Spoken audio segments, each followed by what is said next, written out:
All right.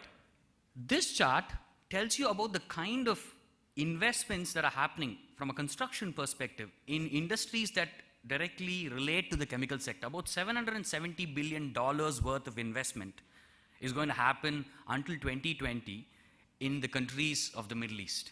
If you see here, most of this investment is in oil and gas production, petrochemicals, refining, power, water, wastewater is big, and so is metals and metals downstream. All right?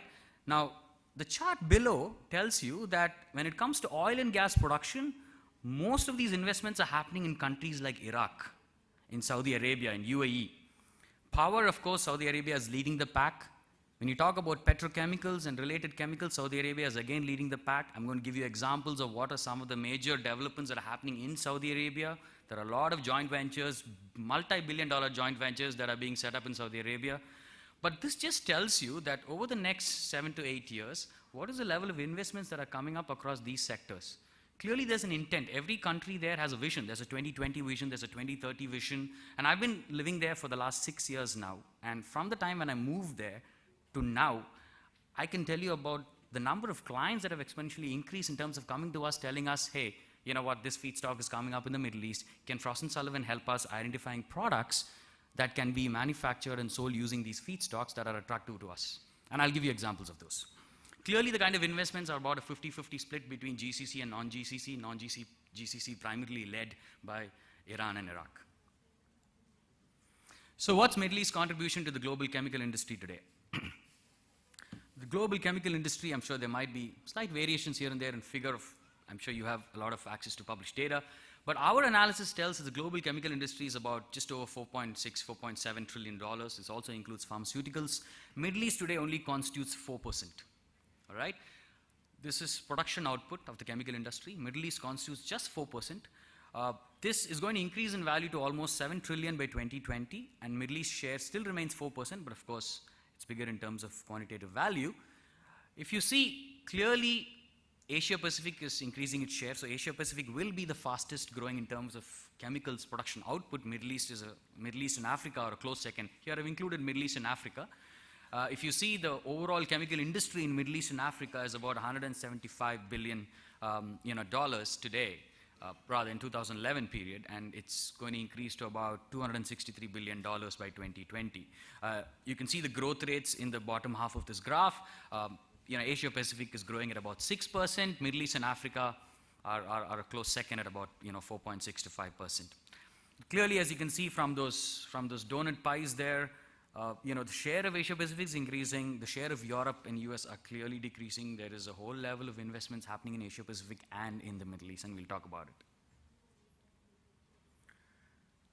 So that brings us to what are the key products in the Middle East chemical industry. Many of us know this, but having done research on this on a regular basis, having worked with so many clients there, we believe broadly the chemical industry in Middle East can be classified according to these key segments. This is where we believe there is greatest traction, greatest amount of interest and greatest activity. So clearly between petrochemicals, which includes your primary petrochemicals, to petrochemical derivatives and value-added products, and polymers and plastic products, is a huge chunk. I've included all of that in petrochemicals. And you have fertilizers, and then paints and coatings, and of course the smaller segments, but these are critical. And I'll tell you example. I'll tell you why these are very critical, because there's an incremental amount of interest in these products.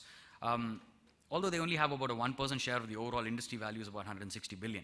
And of course, there's a whole chunk of other chemicals, which are of course your industrial gases and a whole lot of other specialty chemicals, some agrochemicals here and there. But these are primarily the main products. Now, if you see each graph here, that tells you, the dark brown tells you that, for example, in fertilizers, 95% of that is domestically produced. Only 5% is imported. Now, all of these are growing, and the next slide will tell you how they're growing. But if you see something like oil field and drilling chemicals, which includes, all chemicals used in the oil and drilling and exploration activities, most of it is imported. Now, Frost & Sullivan as a company does a lot of work with Saudi Aramco. And we understand from them that they certainly have a localization plan over the next 5 years. They clearly have an intent in terms of what are the various products for which they tend to localize. And obviously, oil and drilling chemicals is a key product category for them. We're working with them on so many different product categories like adsorbents and water treatment chemicals and general chemicals like acids and so on to core drilling chemicals.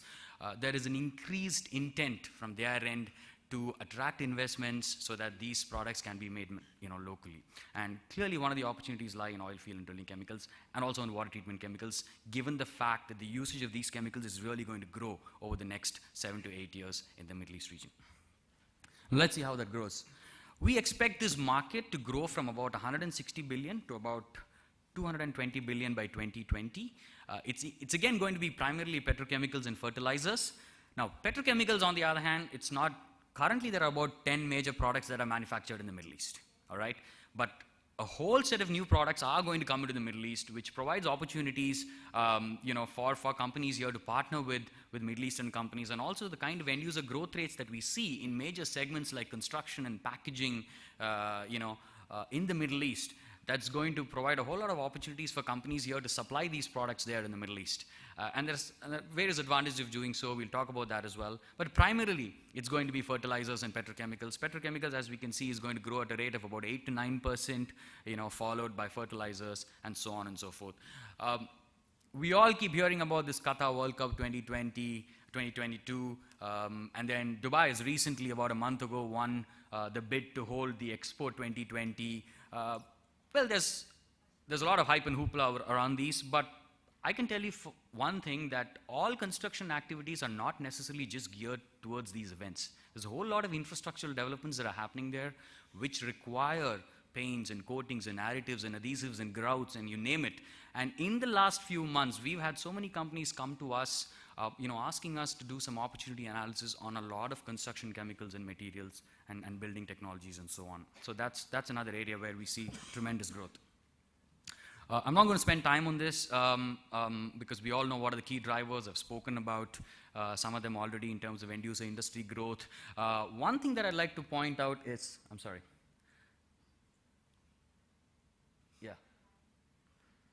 this one here.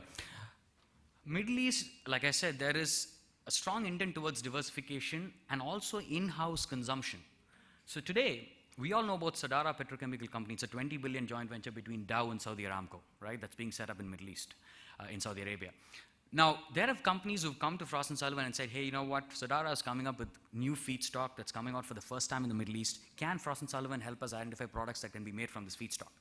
Now, when we finish an exercise of that nature and when we sit with our client in front of Sadara and talk about findings of this study, one thing Sadara clearly tells us is, hey guys, you know what? Tell us products that you can make from our feedstock and not just export. We would really like if those products are consumed internally. So it's about developing the further downstream industry as well, and they're very keen on it. I think it's a directive that's come from the ministry. They're really keen on going all the way up to the final consumer. So it's not about just getting the new feedstock, making a product and exporting it. So there's a lot of investment opportunity potential in going further downstream. That's the message that I wanted to convey through this particular point in this slide. So what are the diversification opportunities? Sorry about that. Clearly right now, this is a chart that I've borrowed from the Gulf Petrochemical and Chemical Association, GPCA, that's based in Dubai. Clearly right now, the arrow shows the development of some major companies in the Middle East, and clearly the value going downward in terms of the time frame and what products are going to come on stream. And we know it's commodity polymers and plastics today, of course fertilizers and petrochemicals. From 2013 onwards, we're going to see a whole lot of specialty chemicals, huge investments like Sadara or Petro Rabigh or the other plants that are coming up in the Middle East that are going to bring out a whole new value-added petrochemical derivatives along the C1, C2, C3, C4, C5 chains. And of course, finally, beyond 2020, we might see some agrochemicals and pharmaceutical intermediates and so on and so forth. Now, out of this, the biggest that we see is in value-added petrochemicals and plastic conversion. See, this is the lower half of this ring that I've shown. GCC will have a share of 35% of global petrochemicals, over the next 10 years. A lot of new value-added petrochemicals are going to come on stream. Another interesting thing that we see is this. I'm sorry, I keep pressing the wrong button. This thing here, in terms of plastic conversion, any of these major petrochemical plants that are coming up are today coming up with associated conversion parks next to them. Like I said, about 5 minutes ago, companies want you to bring along potential investors who will also consume the product that you're going to produce. So today, if Chevron Phillips is putting up a polyamide 6,6 facility in the Middle East, they are looking at bringing, converters who will use that polyamide 6,6. I mean, it's almost become mandatory in the Middle East. So a lot of plastic conversion parks, and we see there's a whole lot of conversion products that are going to be that will get produced in the Middle East in the coming years. This is just an example of some of the major value-added products that are coming up in the Middle East over the next few years. Historically, it's only been the products on top in gray, PE and PP and methanol. And then, of course, we're seeing a whole lot of new products coming out, acrylates and acrylic acid, ethoxylates, ethanolamines, because for the first time, there's ethylene oxide coming up in Middle East that's not going to be internally consumed to make ethylene glycol. And hence, there's so much of interest in ethanolamines and ethoxylates and so on. A lot of companies in Middle East are interested in these products. So if there are Indian companies in this hall who have technologies to make some specialty derivatives out of something like ethylene oxide, I'm telling you, there are big, wide open doors in the Middle East for you. Please take the next flight out and see if you can do business there. All right. Just before I conclude, I think I have a couple of minutes more. I'd like to talk a little bit about megatrends. We all know megatrends. Frost & Sullivan as a company, because we have about 44 offices globally, we track megatrends that happen at a global level, and we kind of drill it down to how these megatrends are going to impact industries and countries. And this is something that we did in the Middle East. My team and I worked on this. We realized that some of the major megatrends that are going to impact, I spoke about construction, and with construction, how it's going to grow over the next 10 years, there's going to be increased demand for paints and coatings and additives. I've seen this in the last six months in terms of companies wanting to do market opportunity studies in these areas. We also see a lot of industry corridors that are going to be built. See, one of the major megatrends that we observe at a global level is smart cities. And smart cities in the sense, low carbon emissions and, connected cities and so on and so forth. So when you're talking about low carbon emissions, what kind of plastics and products and composites would go into your automobiles and so on and so forth. We see that there's going to be industrial corridors also built along these smart cities. And a whole lot of industrial corridors are going to be built in the Middle East, North Africa area. I know this chart is a little small, but of course you'll get access to these presentations and you can see them.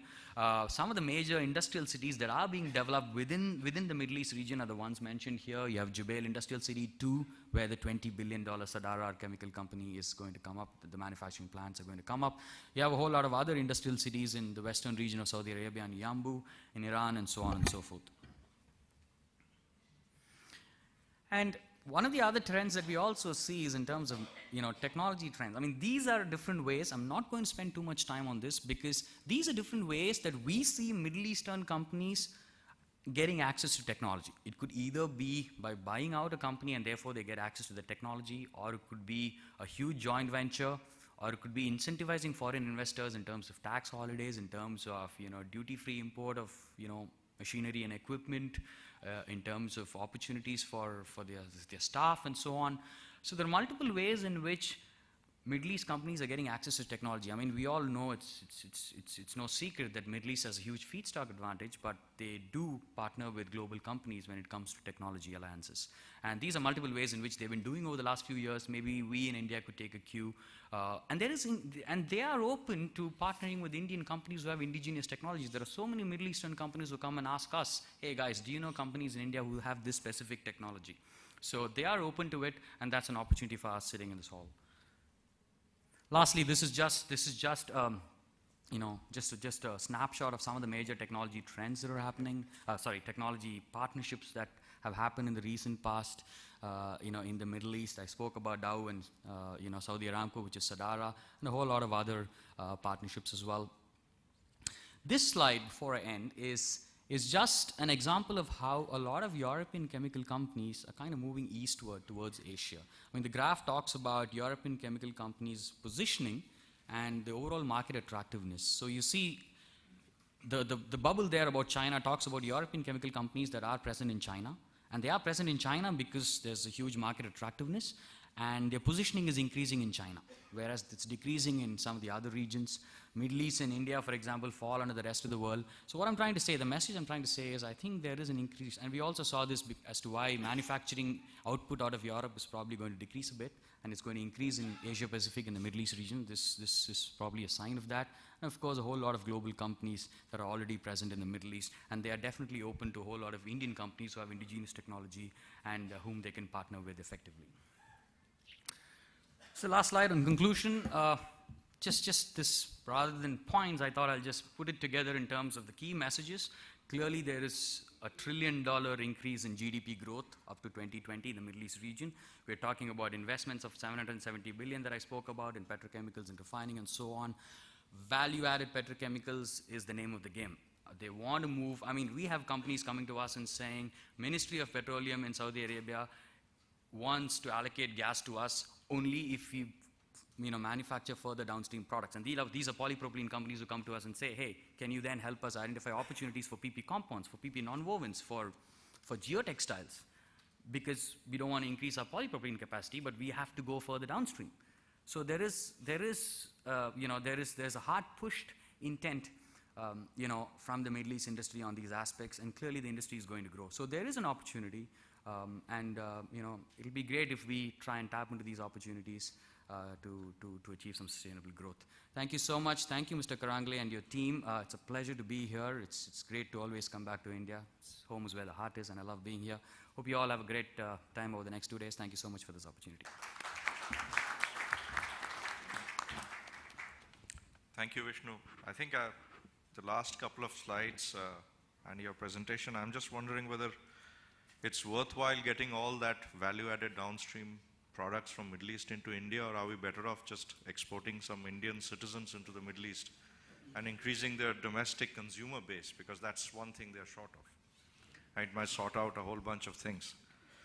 Actually, in terms of the Middle East, really they've got their strategy right, because if you look with these kind of products, dollar per BTU model, and you see where you can take your dollar per BTU for your upstream product right down to downstream. And the chemical industry, especially in petrochemicals, offers a very value creating pipeline as you go from upstream by almost about 10 to 12x, and I could be a bit off here.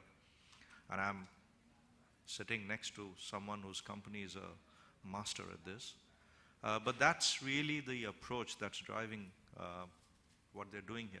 So you have a dollar invested per BTU, and then as you go further and further downstream, you end up having an X factor increase. And probably that's where the chemical industry leads all other applications. The shop floor of the future will require a very different set of skill sets in the downstream sector. And that's why these partnerships, where the Middle East company provides the downstream assets, upstream assets, and the technology and innovation comes in from somewhere else. And together it becomes a very powerful force. And I think for India, that's probably an important lesson we need to keep in mind. In terms of governance, integrity, safety, they will matter. And increasingly, I think as we do trade,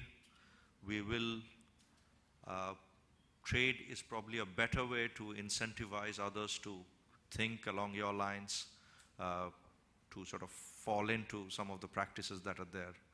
And it's probably one of the best enablers for political peace as well.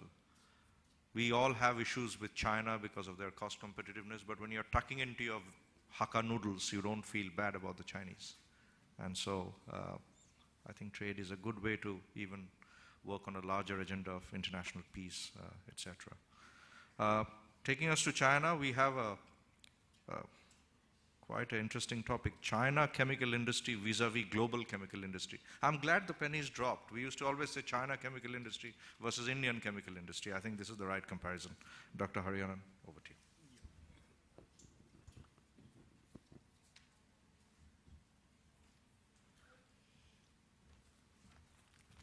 Thank you, Basu.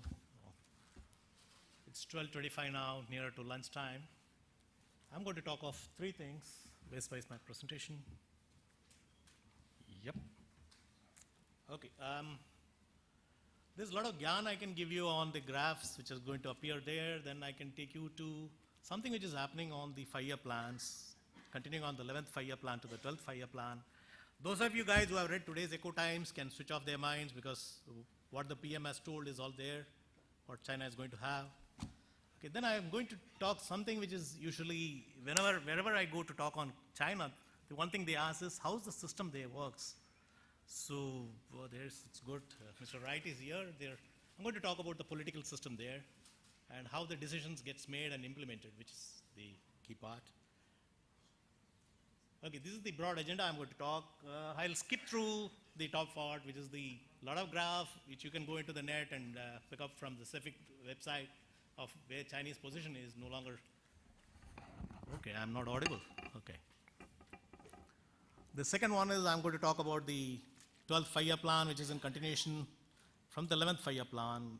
The 11th 5-year plan set the ground for a greater amount of research work, patenting and other things, and the 12th 5-year plan, how it is engaging the fruits of that. And finally is what I'm going to, which most of the audience sitting here, having lived in China for 5 years, and we do have people who have worked in China to share with how's the ecosystem there and how it helps the industry. 30 years, it's been unprecedented growth. The chemical industry sits riding on the back of more than 20% CAGR growth on the constructions, automobiles, consumption industries, white goods. And this has been a good going for China for the last 30 years. And it's already crossed $1 trillion. It crossed $1 trillion somewhere around 2012, November, the chemical industry there. And it's going now. Now is the time the S-curve's coming. Now is the time the policymakers are thinking, are we going to continue to grow our industry so fast that people have to wear masks not only in the plant but also in the roads? So that's where the moderation is now coming in. And that's where the growth is shifting from increasing amount of exports to catering to their internal industry, as well as shifting from the base materials and the commodities into specialities and advanced materials. This is a conscious effort of the government. See, whatever happens in China happens by design, by policy, and there's no two-way about it. It's done. This is how the industry is. We still have global chemical markets. Some say it's 4.6 trillion. I believe a lot of internal trade happens. So discounting the pharma part, it's $4.2 trillion. And as you can see, China has grown significantly from the level it was in 2006 to where it is now. It's already crossed $1 trillion. This is from, I'll skip through this. This you can go see it in the net. Now, this I want to focus. Okay. See here, 30.5% is the global share which Europe had. And now that's been taken over by China. Look at the growth between the last decade. It's already taken the global share of 30.5% China. This is pretty impressive for rapid growth, and unfortunately India doesn't figure out even in this slide. The same case with the investments. From 27.4, it's now $133 billion. This is a rapid growth of investments and output which is coming out of China. So if we can project the trend line by 2016, the global chemical industry will be around $5 trillion, and China will be further dominating that position and will be crossing $1.5 trillion by that time. Now, this 30 years of unprecedented growth investments has led to some problems. It's led to huge amount of capacity and assets being created and plants operating at 50, 60% of capacity. On design, I have not put aniline, I have not put compounded fertilizers where the capacity utilization is less than 40%. Now, this is a concern for them. Now, what's happening is this is giving a time to the government to retire some of these assets which are no longer competitive. And it is also what is happening is some of the industries have felt the impact. Take soda ash or caustic, where the margins used to be 12 to 14% has now come to minus 5%. Yeah, now let me quickly go over, Basu, I have time. Okay. Let me quickly go over to the 12th 5-year plan.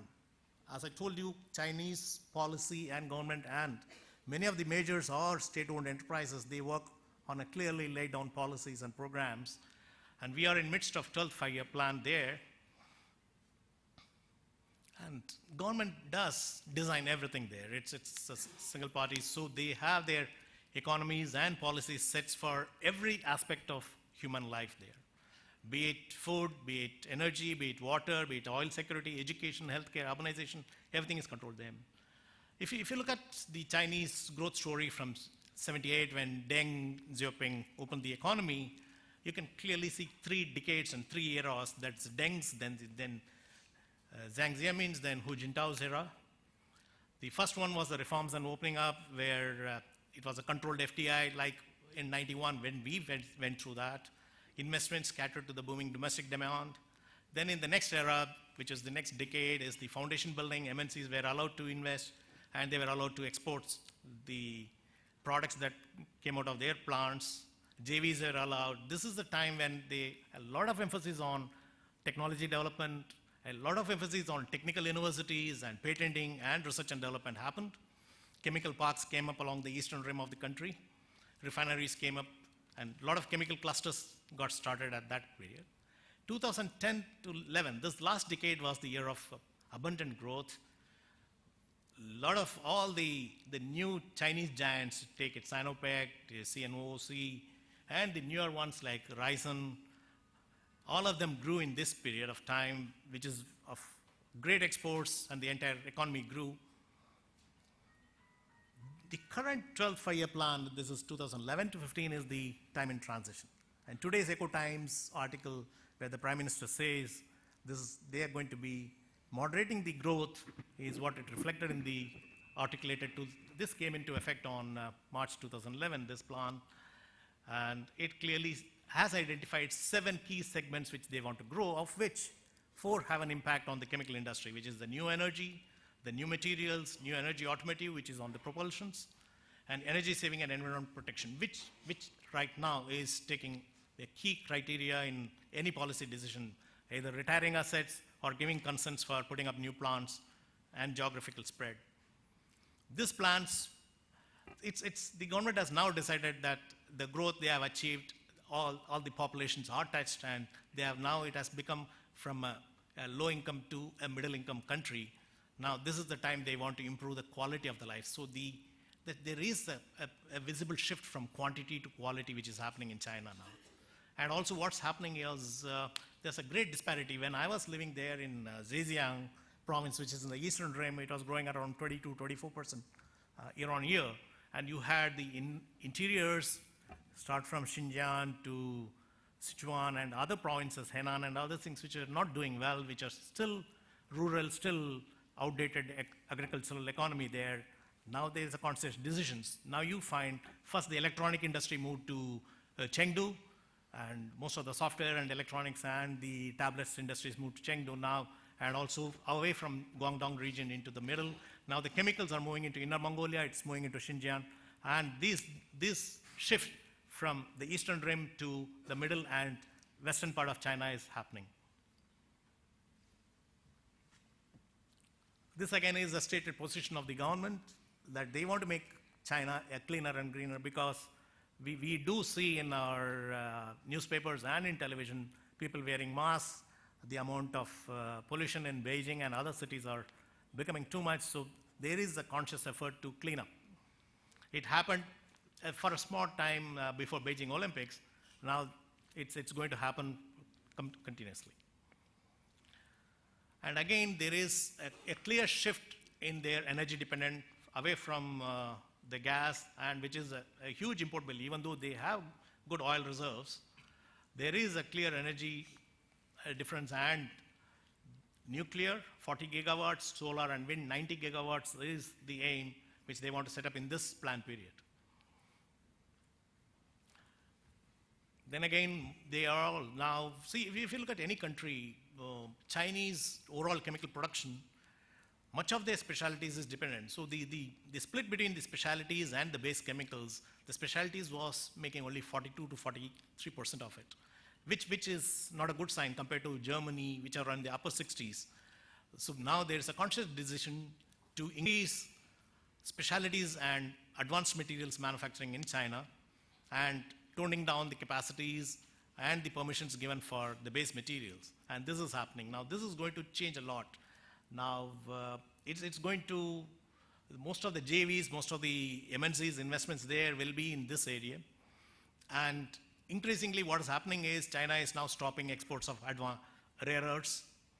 It is protecting its rare earths. You will find slowing down of silicon and other rare earths and other materials which were being freely exported out will come down. And also later in the slide when I catch up is increased focus on Africa, and there is a reason to it. Okay. So these are all, how do I use the pointer? This side is what they are now looking at in the 12th five-year plan, and I believe by the time the 13th five-year plan rolls out, you will find China dominating in these materials also, which up to now has been a play of the Western nations. Now, we are in for some tough competitions in this area.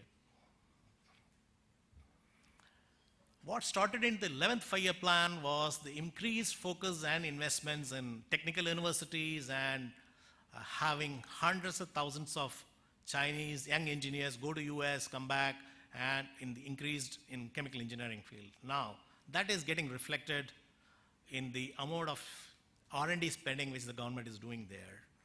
If you look at India, which is pretty low here, and compare that at the growth of the investments in science and technology as well as in R&D by Chinese, it's phenomenal. What that does is, this graph is very worrisome to me as an Indian. This is the patent intensity. Both India and China, we started from a very low base, and look at the dotted blue curve where it is climbing. Now, this is on a million population. And if you read the fine print of the 12th five-year plan, they want 3.3 patents per 10,000 citizens of China. Now, that is phenomenal. This is, when the graph was taken in 2007, is for a million population. And they were at 4.2 or something at that point in time, 4.6. For a million population, now the 12th plan is talking of 3.3 patents for every 10,000 citizens. So you're going to see a ground being created for the next decade where China is going to dominate on the advanced materials.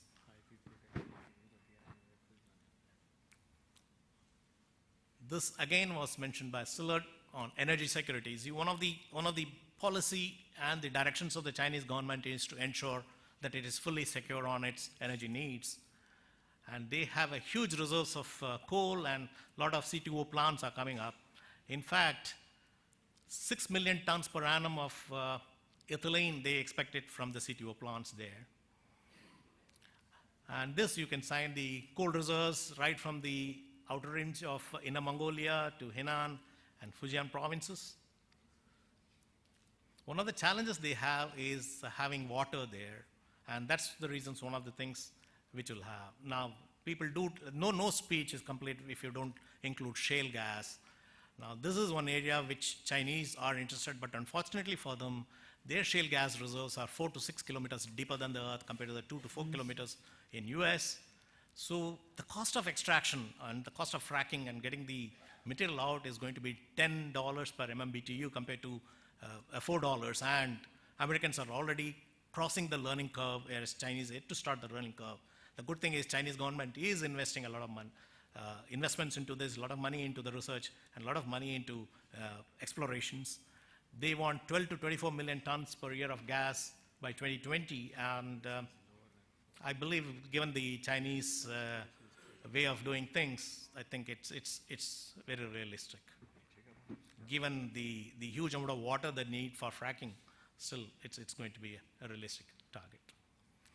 And this is one slide which worries me as an Indian as well as the Chinese policymakers and everybody, is that less than $2 impact on US natural gas, and we are in the $8, and a lot of articles for different reasons on that $8 number in India today. But going forward, this is going to be a game changer maybe 5 years down the line, where there will be a spurt of growth in the American chemical manufacturing, and that is going to give a tough competition to the other countries. So we need to watch out. Okay, this is, nobody talks about this. This is not a political forum, but still, I need to give some gyan, having lived there, of how the system works, because usually you don't get to hear this in many conferences. It's all between hushed tones, but still I want to tell how the system works. Because when we go to China, when most of you go to China for a 3 or a 5 day or a week conference attending, you don't get to know, get to learn how things work, and we really wonder how things gets done there.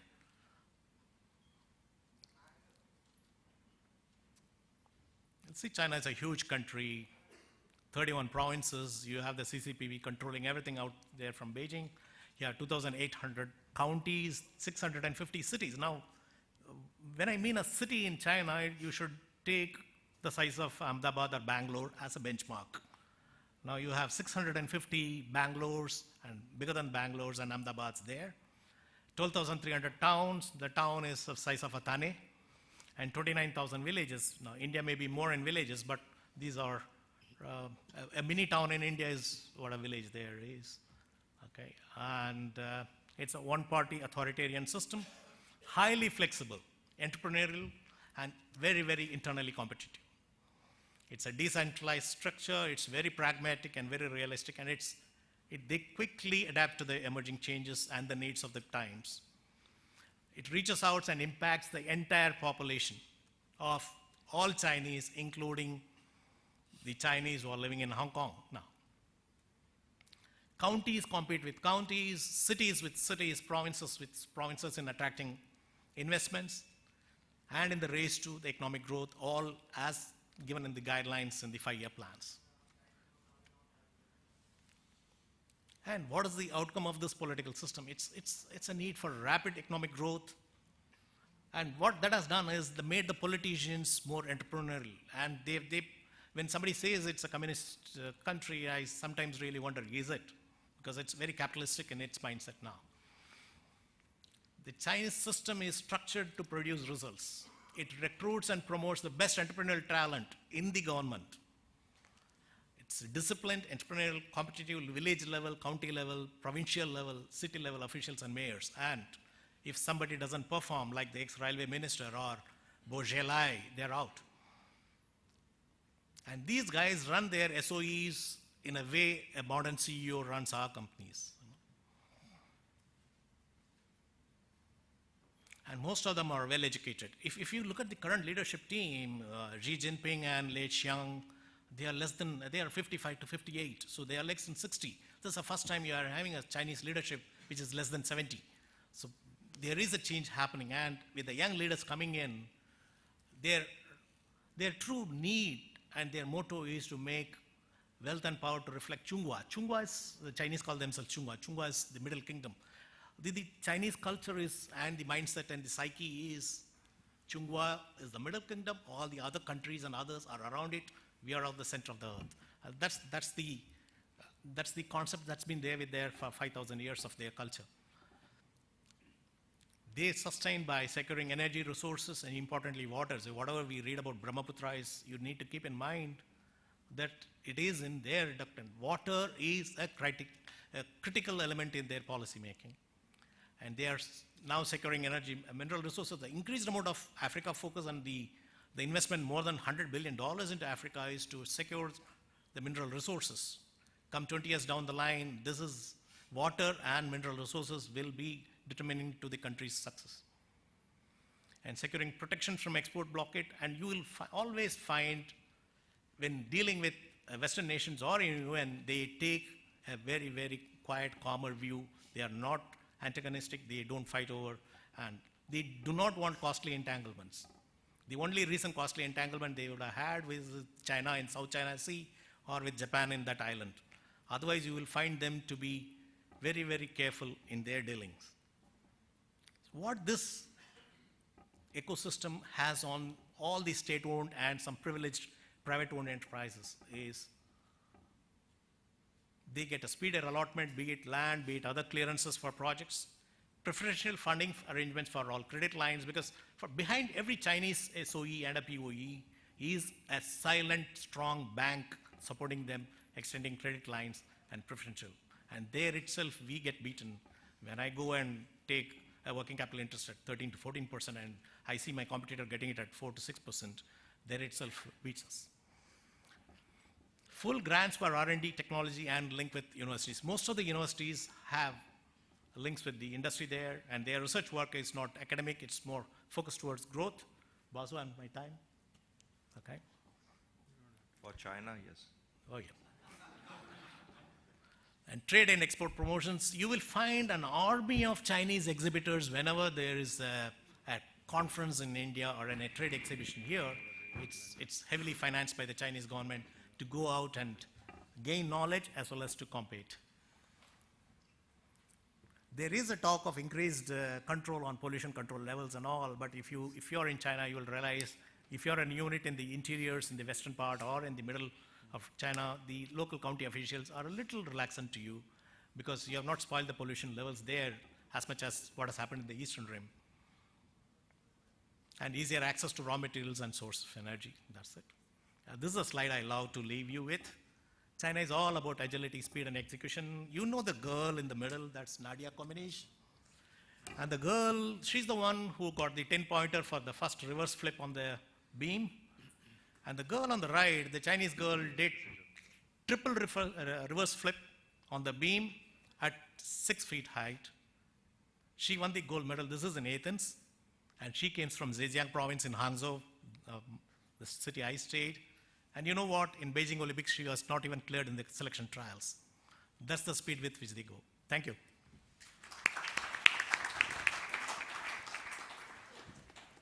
Thank you, Dr. Hariharan. Yep. I was wondering about the plight of India. With one side, you have Middle East with all the feedstock, and on the right side, a Middle Kingdom. So where would we go? And then you have all these GM-modified acrobats in the middle. And I was reflecting on where we struggle with our competitiveness, and it's to do with language. Because the mother tongue of every Chinese is Chinese, and their language of business is also Chinese. Whereas in India, all our mother tongues are different depending on which region we are from, and our language of business is English. So somewhere along the line, when the bureaucratic system was designing this capitalist economy, there's been a typographical error in the system where they said, lay out the red carpet, and carpet got changed to tape. And that has not been corrected yet, and we are paying the price for that one error for a very long time. So, sir, I urge you, maybe we should just need to get a grammarian to look at our laws rather than people from somewhere else. Time is moving on. Mr. Vipul Shah is the next speaker. The chemical industry, a misunderstood champion.